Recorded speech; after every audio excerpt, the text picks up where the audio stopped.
All right. Welcome, Matt Wood of Thrive. Hello, Tom. Great to have you here. Thank you very much for having us. Yeah. Um, I want to introduce myself, and then we'll get into introducing Matt. My name is Tom Graham, and I am a matchmaker to self.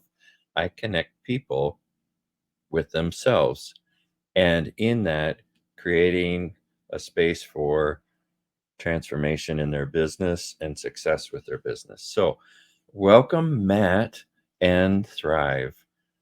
So, will you tell us just a little bit about yourself, where you been, or a lot of it? Your choice. Sure, well, so you could probably tell with this wonderful accent, I'm not from this this part of the world. So I grew up in the UK. I've been in Canada for 23 years now. Yeah. So I think I've been here about half my life now. So I'm kind of half English, half Canadian. I went to Glasgow School of Art and got my bachelor's in branding and graphic design. Then I went to do my master's in graphic design and branding at the Royal College of Art in London, which was amazing.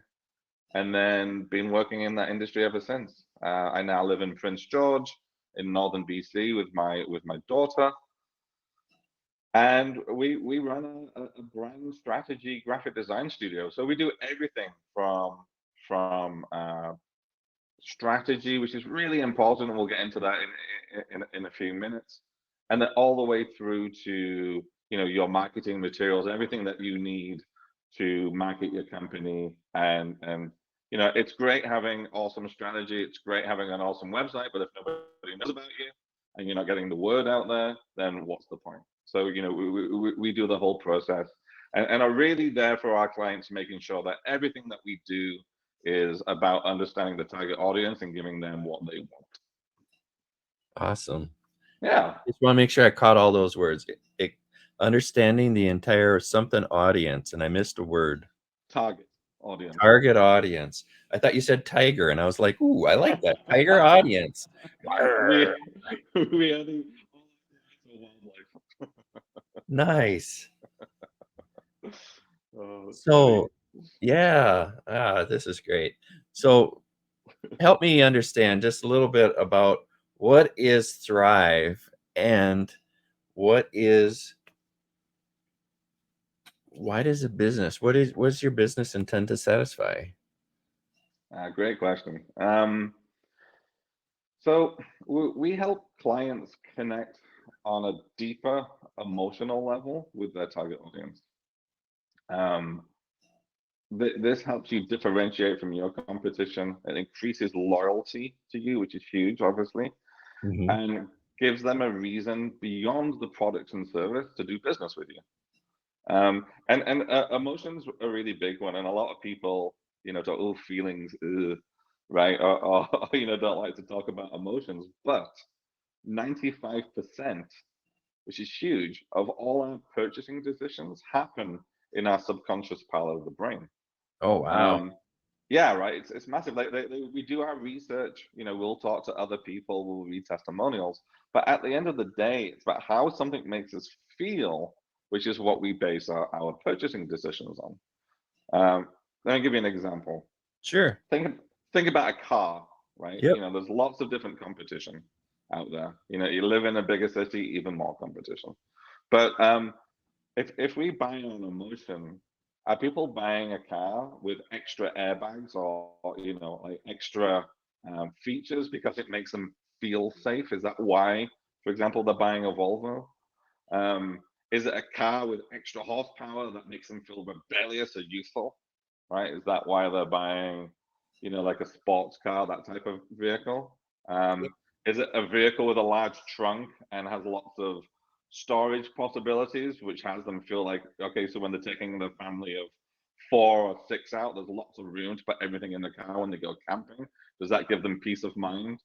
Or is Right. it a car? Is it a car that your dad or your grandpa drove, right? And if they trusted it, then you trust it, and it's just passed down. Or is it an electric car and you want to do your bit for the environment? At that point, it's not about the vehicle. It's not about the product. It's not about the, okay, it's got four wheels and a steering wheel and it's this shape. It's about how it makes you feel, and you purchase it for that reason. Does that make sense? Yeah. Yeah, Yeah, it does. it's really fascinating. Like if you think of a like a lipstick company, for example, right? You've never seen an ad for a lipstick company where they're talking about the engineering that's gone into the tube, right? Or the way that it works, or the way that it effortlessly, when you turn it, the lipstick pops out. Or they don't talk about the ingredients of the lipstick or the design of the slant. That they've obviously done thousands of hours of research of how that applies and how it feels on the lips. None of that is talked about when they're selling it, because they're not, again, selling the product. They're selling the emotional attachment. So what they're selling is that sense of glamour. They're selling what it's like when you put that on, the lipstick on, and you look in the mirror and suddenly you feel glamorous, you feel confident, right? So all of the ads and the way that they market their business is about that. So what we Yeah. really help our clients look at is, okay, so beyond the product or service, what is it that your clients care about? What is it they want to feel? What is it they want to buy? And then we start to then market that and not the product and service. Okay. So you really understand the dynamics of the buying, and you get in deep with what your clients, customers really care about, like in a at the subconscious level, how they're making their decisions, and you really tailor messages for that. Yeah, I feel and not everybody and not a lot of people, depending on where you are in Canada, do that, because there's a lot of agencies and there's a lot of talk about AI generated content these days, and most of it doesn't do that. It creates what at first glance may look nice or Right? may read nice, but it doesn't have that depth. It doesn't have that guarantee or increased guarantee that it's going to be effective. And I think that's the big difference is about it being effective, right?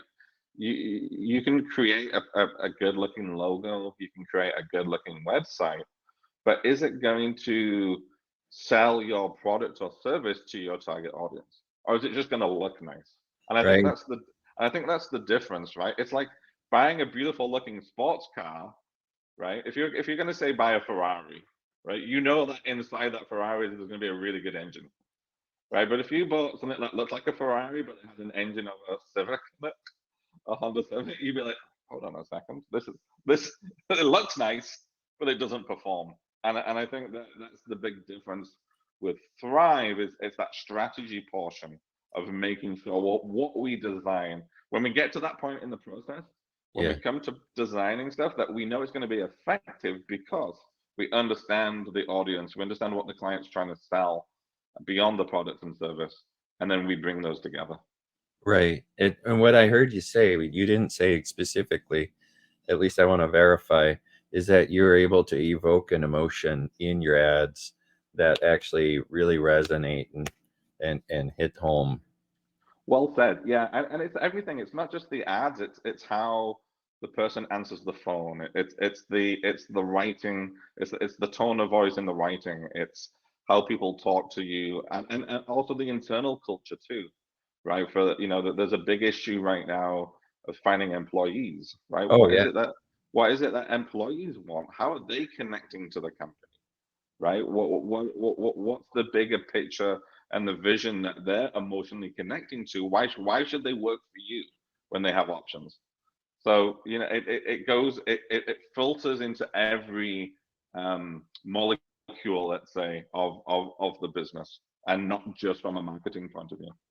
So we're talking not just at the vision, it's the vision and values, really that really go through, that permeate everything, right? 100%, and it should all fit together, right? A lot of the times businesses will come to us who are normally established. They've been in business, 5, 10 plus years, and they're at a point where they haven't gone through this process before. And Yeah. you don't need to go through a branding process to be, to make money or to be successful. But at some point, you'll start to be limited.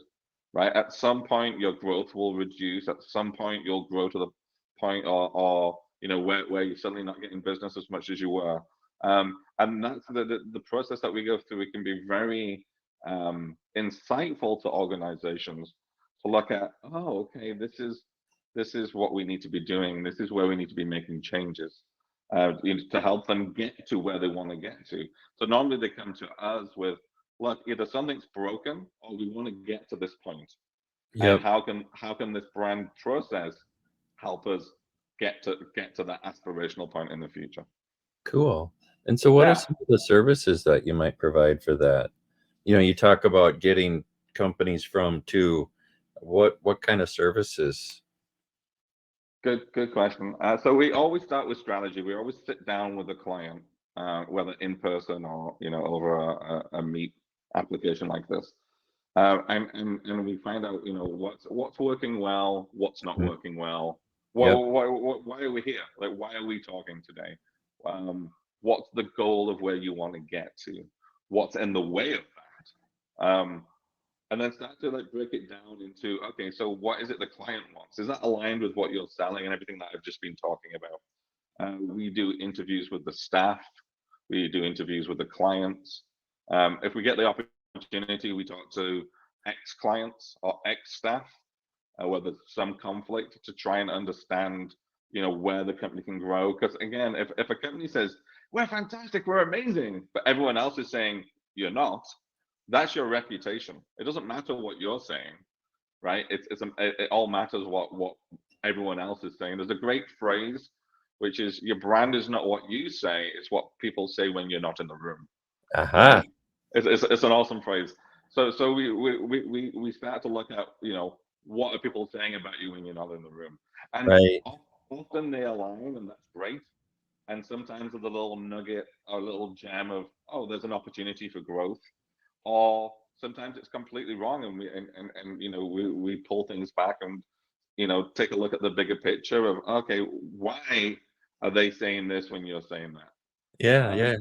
So we go through that whole process, and we create what we call a brand strategy document, which in that includes your mission, your vision, your value proposition, your brand essence, what's at the core of the business, um, and these other elements that creates this strategic foundation, um, for your business. And then after that, we go into what's called the visual identity process, which is creating your logo, your color palettes, your fonts, your imagery, which is huge. Like, really understanding good imagery is something that we spend a lot of time doing. And it's basically the visual identity. How do we take all of that strategy and bridge it into the visual world? Writing is another huge one. How do we make sure that the text communicates clearly to the target audience? Um, so then we create that, and then from that, so that creates basically like the toolkit, and then Yep. from that we then start to create the items. So we start with the website, and then other marketing materials, business cards, e-documents, trade show materials if they do trade shows. Again, at this point, it's really what they need, signage, again, or whatever that company needs to do their business and market and promote their business. So then we go through everything. Yeah. So it sounds just checking question. It sounds like you're more focused on established companies who don't have a brand strategy, haven't done the brand work, and then you take them to the next level. They've either done Or with do you? business growth, Yep. and comes bigger challenges or different challenges, right? So and branding is somewhat scalable, right? So if it was a small business, Yep. the amount of detail that we need to get into, or the depth that we need to get into, is less than if it's a company who's been in business 20 years and Oh, have sure. 100 employees and things like that. It's somewhat scalable, somewhat.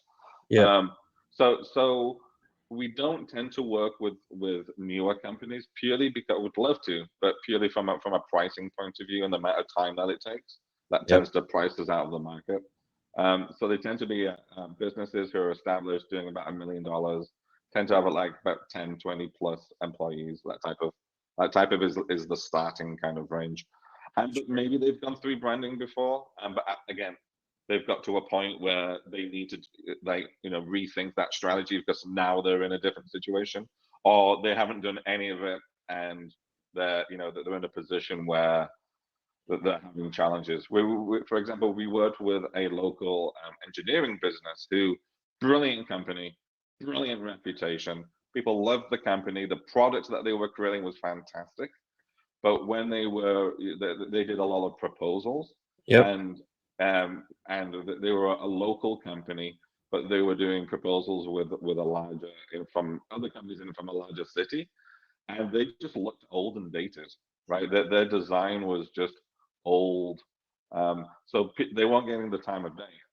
So what we did, we went through the strategy process, but really it was the design that had, when people looked at them, when they looked at the design, they're like, yeah, yeah, that's them. That's who we know them to be, right? And suddenly they started getting through to the next round of these RFPs, and then suddenly started to win work, and nothing could change from their competence. Nothing could change from their resume. Nothing could change from their internal team or their skill set. All that had changed was the perception of the business based on the design and the strategy and the wording. So it can make a huge impact. So that was a business who understood the value of it, but had basically just been too busy running the business, and Yeah. it got stuck right at a certain point in time because their design looked 20 years out of date. So that's a Right. good example of that. Yeah. So I was out snooping around a little bit, trying to get who is Matt Wood and what is Thrive, and I found this Timberlake. What can you tell me a little bit about Timberlake, or what is Timberlake, Tim, or Timber Tracks. Timber Timber, Tracks? Timber Tracks. Even Also, better. Timberlake sounds quite nice. I know, Justin Timberlake. I had the song on my head. Justin and I. Tell you. Yeah, Timber Tracks is a great company, and they came to us because they were having challenges connecting with their target audience.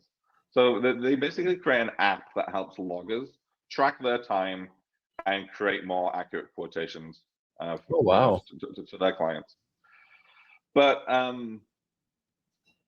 they were using language that was too complicated, right? So again, back to that thing I was talking about earlier about understanding your target audience, right? Their target audience are people who are very successful in business, right? There, Yeah. there are a lot of 1, 2, 3 person logging companies who are making, 2.5, 3, $4 million a year, right? Billing. So they're savvy business people, but they didn't graduate high school or they didn't go to university. So their understanding of certain language is lower than we would use, say, to more of an academic client, Yep. right? So the language that the website was using to sell this TimberTracks product, I'll read it to you. I've got it here. It says, productivity and cost data is collected and aggregated to produce in-depth analysis of KPIs and benchmarking to industry performance to the forestry industry. Okay. Yeah. And I got the Now, the peanuts, and the Charlie Brown is listening to the teacher. Wah, wah, wah, wah, wah, yeah, wah, wah, wah. right. And it was interesting.